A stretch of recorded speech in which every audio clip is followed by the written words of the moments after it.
No último programa, Deus você baseado em Jesus Cristo. Você é tão bom quanto Jesus, porque Jesus ocupou o seu lugar. Porque na cruz ele morreu por você. Sabia disso? Ele não morreu por causa dele mesmo. Ele não tem pecados. Morreu como se fosse nós. Deus ressuscitou como se fosse nós. E Deus o colocou à sua destra como se fosse nós. hoje com o pastor Joseph Prince. Deixe-me afirmar a razão de todos os medos. Alguns têm medo de contrair uma gripe. Alguns têm medo de contrair a gripe asiática. Alguns têm medo que a bolha imobiliária estoure.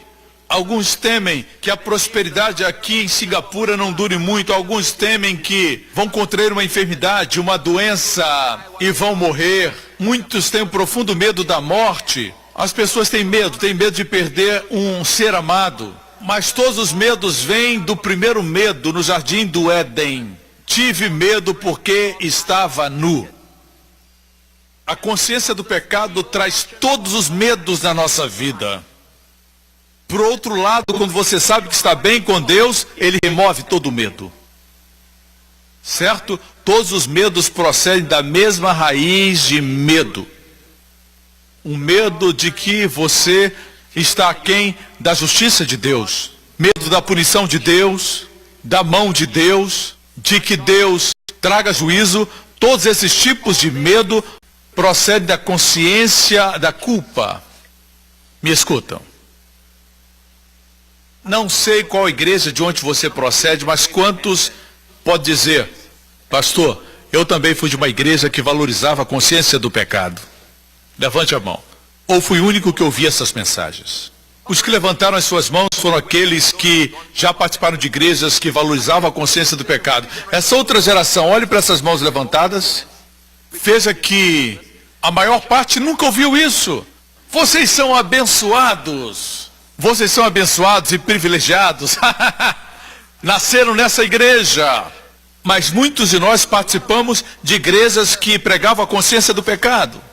Amém? Suponhamos que alguém lhe diga, o pastor Prince pagou todas as dívidas que você tinha. Amém? E você dissesse, mas ele não me disse. E finalmente eu encontro e digo, eu estou procurando você. Eu já disse para o meu advogado que eu já paguei todas as suas dívidas. Já estão totalmente pagas. Eu paguei por elas. Amém? Isso quer dizer, eu assumi a dívida. Está pago. Você não me deve absolutamente nada. Isso é legal. Veja aqui o contrato. Você não me deve nada.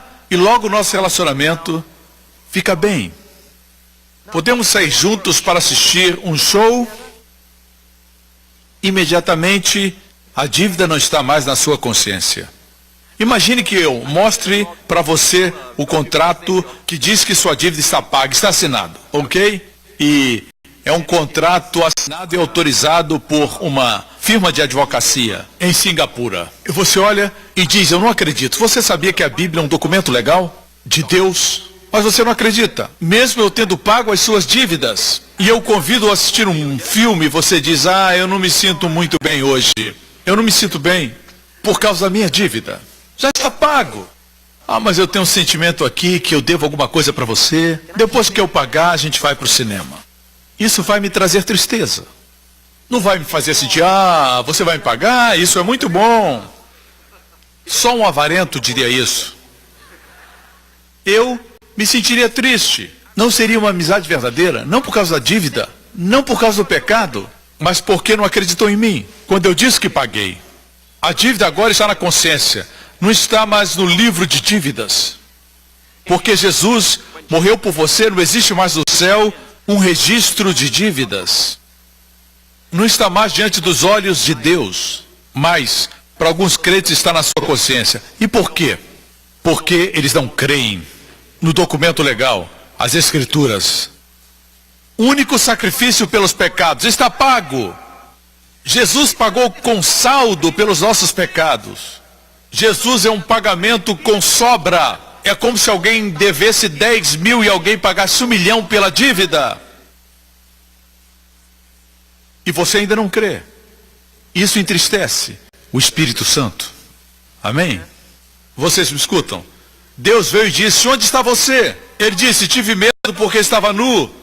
Amém? E Deus perguntou, quem lhe disse que você estava nu?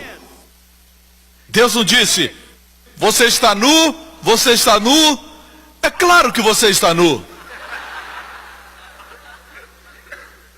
É isso que eu diria. Mas Deus disse, quem disse para você que você estava nu? Pergunta interessante. Quem lhe disse que você estava nu? Você pode responder, quem disse a Adão que ele estava nu? O diabo? Não exatamente. A consciência dele chegou perto, certo? A consciência é parte, mas a consciência veio por causa da árvore. A árvore do conhecimento do bem e do mal.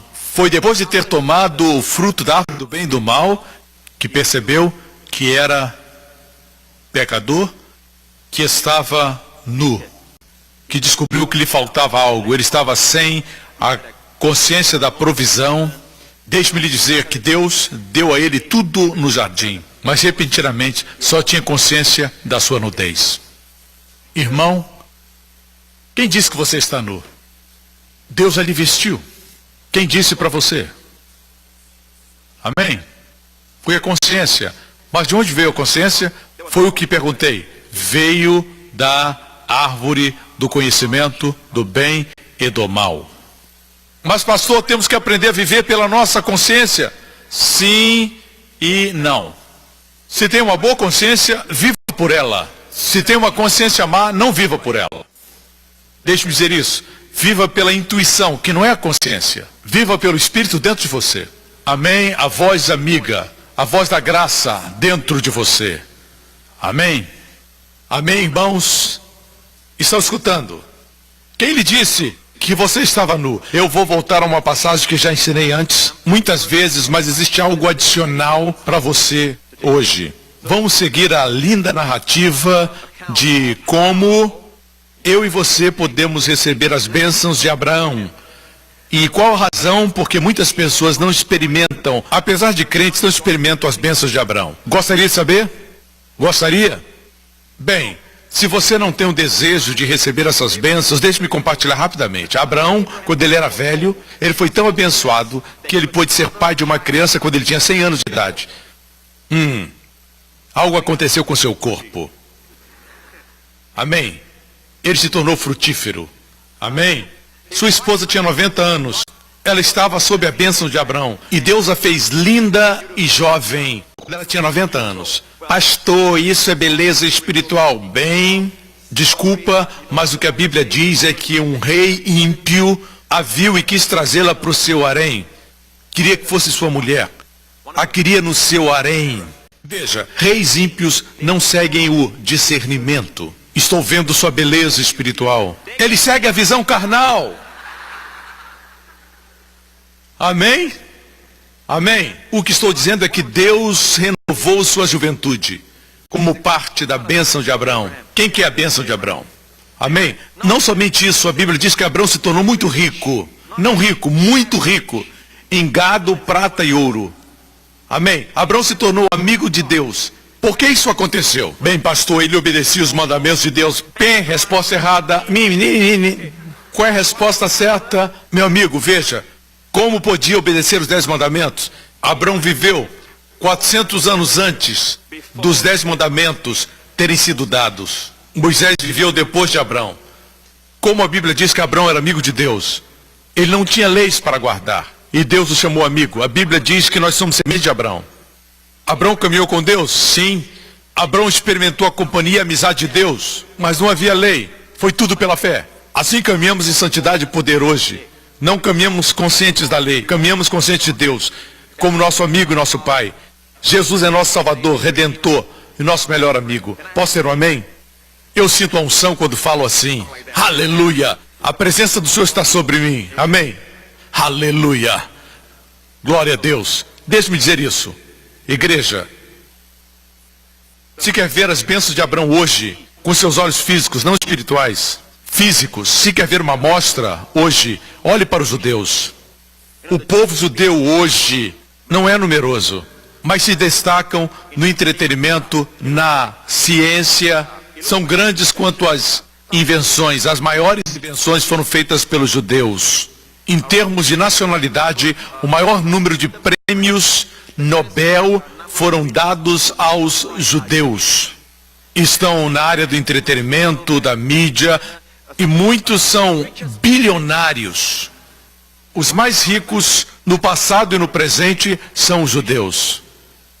Amém. Se olharmos para os judeus hoje, eles não são a maioria. Quando olhamos para o povo, pensamos que eles são a maioria, porque estão em proeminência, mas são minoria. Quem é a maioria? Os indianos, os chineses. Amém. E eu sou a mistura deles. Eu sou um xindiano. A minha mãe é chinesa, meu pai é indiano. E deu nisso. Na verdade, sou nova criatura. As coisas velhas passaram, tudo se tornou novo. Eu afirmo que não é porque são um povo numeroso. Eles são minoria. Eles não são muitos. Mas neles vemos a mostra da bênção de Abraão. Só tem um pouco. Quem quer a plenitude? Desculpe, mas tenho que advertir você antes. Pode dar a você riquezas como você nunca imaginou. Você aguenta isso? Pode fazer de você saudável e forte e pode reverter o seu envelhecimento. O ciclo de envelhecimento. Está preparado para isso? Vovó, você está preparada para o vovô se tornar como Abraão? Amém. Pode não qualificar mais para os benefícios da terceira idade. Está seguro que quer as bênçãos de Abraão? A pergunta é por que não vemos essas bênçãos no corpo de Cristo hoje? Não as vemos. E por quê? Deixe a Bíblia responder. O documento oficial de Deus. Romanos 4. A promessa que ele seria o herdeiro do mundo. Qual era a promessa? Que Abraão seria o herdeiro do mundo. Para ser o herdeiro do mundo, precisa se tornar rico. Como alguém pobre pode ser herdeiro do mundo? Amém? Para ser herdeiro do mundo, você tem que ter saúde. Como alguém pode ser herdeiro do mundo estando sempre enfermo? A grande promessa de ser herdeiro do mundo inclui outras bênçãos: riqueza e saúde. Amém? Não tenha medo de falar riqueza e saúde. É parte da bênção de Abraão. A promessa é que ele seria o herdeiro do cosmos, do mundo. Por que não vemos os crentes que são semente de Abraão, como a Bíblia diz, experimentando essas bênçãos? Por quê? Porque essa promessa, diz a Bíblia, que seria o herdeiro do mundo para Abraão e sua semente, não era pela lei, mas mediante a justiça que vem da fé. Não é através da lei. A igreja por muito tempo está tentando receber essas bênçãos pela lei. Tentam conseguir pela obediência. Tentam conquistar pelas boas obras. Tentam conquistar pela conduta. Quanto mais tentam conquistar, mais distantes ficam dessas bênçãos. Porque esta promessa não era para Abraão e sua semente através da lei, mas mediante a justiça que vem da fé. Quanto mais você acorda pela manhã e diz: Deus, eu agradeço porque o Senhor me vê justo, eu sou a justiça de Deus em Cristo, não é pelo que eu fiz, mas pelo que Cristo fez. Eu agradeço porque o Senhor me vê justo, me trata como alguém justo, eu recebo essa dádiva e você sai para a luta e para vencer. Quanto mais você crê, mais você fala nisso, fica mais difícil você fracassar e não ser vencedor. Vai ser muito difícil ficar deprimido. Vai ser muito difícil ser pobre. Porque algo no seu interior será como uma bola de borracha que você afunda dentro da água e ela sobe. Quanto mais você confessa que a justiça de Deus pela fé, alguma coisa sobrenatural acontece dentro de você que levanta você acima das circunstâncias, levanta você acima do natural e faz você reinar em vida através de Jesus Cristo. Esse chinês indiano gosta de pregar. Glória a Deus. Igreja, é isso que Jesus veio nos dar. Você está gostando? Vejamos a próxima frase. A próxima parte que vamos ler nos diz algo muito interessante e diz assim: pois se os que vivem pela lei são herdeiros, se aqueles que cumprem a lei ou os 10 mandamentos são herdeiros, a fé não tem valor, é vazia, e a promessa é inútil. Você já me ouviu falar nesses 2 versículos, certo? E normalmente não abordo o versículo seguinte, o versículo 15, porque a lei produz a ira, e onde não há lei, não há transgressão. Recentemente, minha esposa, Wendy, ela um dia estava lendo essa passagem, e uma noite ela me perguntou, e disse: querido, você já leu o versículo que diz que a lei produz a ira? Ela disse: você prega no versículo 13 e 14, mas nunca fala no 15. É verdade que quase não falo sobre o 15. E ela disse: a lei produz ira, diz aqui. E que ira é essa? A ira de Deus ou a ira do homem? Eu disse, no contexto, é a ira de Deus. Não fala do homem. Ela disse, ok. Então ela disse, então eu poderia dizer que, e faria sentido, que se alguém está sob a lei, e a lei produz a ira, traz a ira, essa pessoa se sentiria sob a ira de Deus, mesmo sem estar. Pela lei vem a consciência do pecado.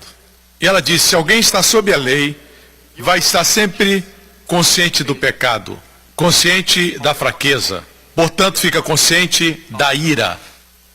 Apesar de Deus não estar irado, Deus não está com raiva. Veja, eu não tenho nada contra você se você me deve dinheiro, mas dentro do seu coração se sente culpado. Quantos entendem isso? E ela disse assim, portanto, essa pessoa não pode ser herdeira do mundo, se sempre sente que Deus está com raiva dela. E eu disse, isso é incrível, vou roubar essa pregação. Eu disse, vou pregar sobre isso. Não é incrível? Diz que a lei produz ira. Diz, se os que vivem pela lei são herdeiros, a fé não tem valor, e diz que a promessa não vem pela lei, mas mediante a justiça que vem da fé. Se você acredita que Deus está com raiva de você, você nunca será herdeiro. E por isso não experimenta as bênçãos do pai Abraão. Amém? Irmãos, ainda estou processando essa verdade, dessa revelação poderosa. Amém? Eu quero dizer algo muito interessante. No Evangelho, Jesus só falou que 2 pessoas tinham grande fé. E o Senhor me mostrou que ambas eram gentias. Ambas não eram judias. E Jesus disse que tinham grande fé. Gentios. Um centurião e uma senhora, que era a dona de casa. O Senhor me disse, procure o denominador comum. Eu disse, como assim? Um é mulher, outro é homem. Um estava em Cafarnaum, a outra no norte. Um era um capitão e a outra era uma dona de casa. Eu disse, Senhor, não vejo nada em comum. E o Senhor me disse, ambos eram gentios. Ou seja, não conheciam os 10 mandamentos. Não seguiam a lei, mas eram conscientes de quem era Jesus.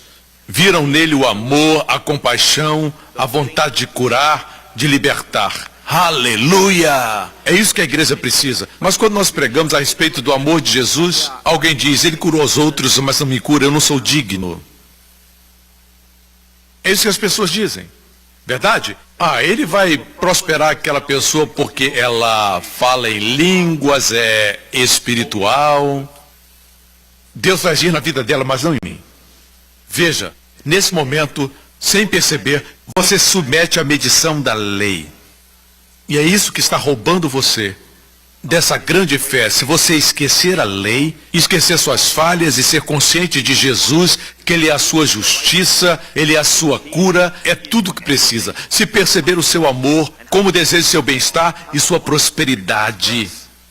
Ele quer o bem-estar da sua família. Amém? Amém? A Bíblia diz que o diabo anda ao nosso derredor como um leão que ruge. Esse som. Aslan voltou. Como um leão que ruge. Eu pensava, como ele anda como um leão que ruge? A lógica diria que é para amedrontar as pessoas. Amedrontar com o quê? Temor. Boa resposta. Mas temor do quê?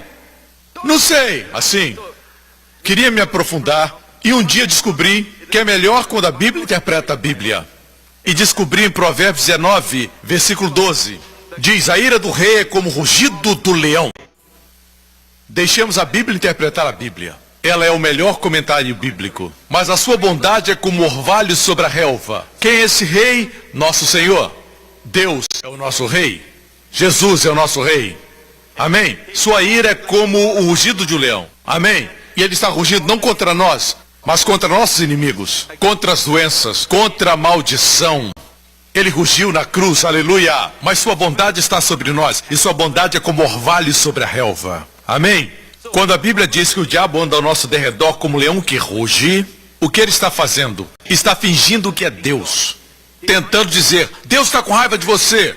Ele está com raiva porque a ira do rei é como o rugido de um leão. Ele tenta dizer, Deus está com raiva, olha o que você fez. Veja o seu pecado. Vê o que você tem feito. Ele ruge contra você. Amém? Você sabia que esse rugido tem feito muitos crentes medrosos? Temos aqui o pastor Gabriel, que era um professor. E ele vai concordar comigo quando disser isso. Veja, ele tem ensinado toda a vida. Ele é um professor da Bíblia, bem como professor secular, durante algum tempo. Deixe-me dizer algo sobre ensino. Quando você ensina, precisa paciência. Porque uma criança é lenta não quer dizer que ela seja burra. Einstein era o último da sua turma, bem como Thomas Edison. Mas eram brilhantes, incríveis. Amém? Graças a ele nós temos a luz elétrica. Thomas Edison, o último da turma, ele foi o inventor da lâmpada. Deixe-me dizer-lhe isso. Igreja, quando demonstramos para as crianças que estamos com raiva, quando elas erram, depois disso, apesar de serem inteligentes, elas não aprendem. Porque a ira produz o erro. Faz você errar mais. Fracassar mais. Amém? Certa vez o Espírito Santo me disse, quando Jéssica tinha 2 anos de idade, quando ela olhava para mim, certa vez o Espírito me disse, sorria. Dê um sorriso para ela. Eu disse, por quê? O Espírito disse, você está muito sério. Amém? Agora quando ela olha para mim, eu me esforço e sorrio. Certa vez, quando ela tinha 4 anos, ela me perguntou, papai, você está cansado? Eu disse, não. Está triste? Eu disse, não. Eu me sentia bem. Ela disse, está com raiva? Eu disse, não. Por que essa cara? E eu me olhei no espelho. Às vezes, o seu rosto não reflete o que está dentro. Quantos entendem isso? As crianças são muito sensíveis ao seu rosto. A razão por que elas não aprendem mais é porque os professores ficam... Ai, ai, ai, ai. Não precisamos de professores assim. Precisamos de professores pacientes, amém? Amém, igreja? Tranquilos. Amém? No momento que você mostra uma cara feia para uma criança, esse aluno não vai gostar da matéria. A criança vai ter aversão àquela classe. Não por causa do assunto, mas por causa do rosto do professor. E às vezes quando mudam o professor e entra um professor encorajador, o que acontece? A criança começa a gostar da matéria, por causa da paciência do professor. O diabo fica rugindo como leão, dizendo, Deus está com raiva de você. Mas amigo, Deus não está com raiva de você, Ele está esperando que você volte para casa. Ele não está considerando as suas falhas, mas diz, venha para o lar. Amém, igreja? E essas são as boas novas. E eu afirmo, igreja, Deus ama vocês. Sua face resplandece, porque vocês são a justiça de Deus em Cristo. Quando sair daqui, lembre. As pessoas dizem, não sabemos quem vai ser o próximo a morrer, quem vai ter o próximo acidente. Não se preocupe com isso, não se preocupe com os outros. Cuide de você. Haja como alguém que é justo, que é correto, em Cristo.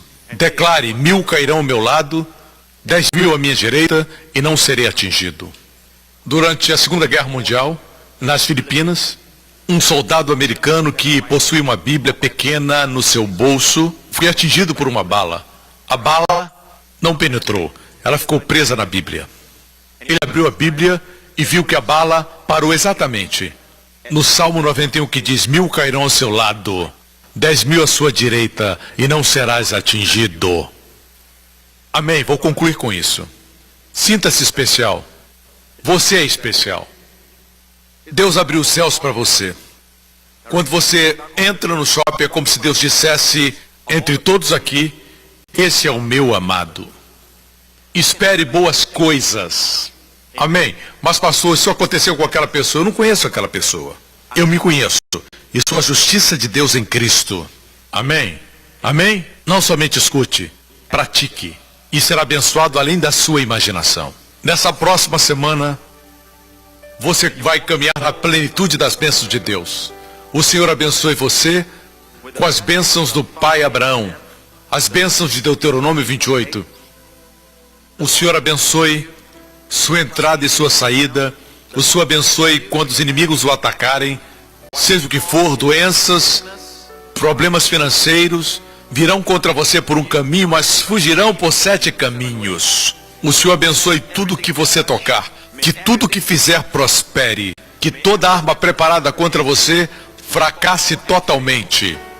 E não lhe cause dano. O Senhor preserve você e os seus de todos os acidentes, perigos, doenças, dos ataques dos poderes das trevas, pelo sangue do Cordeiro. O Senhor Jesus derramou seu sangue para proteger você. Mesmo que 1000 caiam ao seu lado, 10.000 à sua direita, você não será atingido. O Senhor faça a sua face brilhar sobre você e seus filhos e conceda favor para você e para os seus. Que você e a sua família caminhem no favor de Deus, que os seus filhos tenham o favor de seus mestres na escola e dos seus amigos. Que o Senhor os abençoe nos estudos e que eles tenham grande sucesso. Amém. Que o Senhor levante a sua face sobre vocês e suas famílias e conceda a você e aos seus sua shalom, paz, bem-estar. Em nome de Jesus.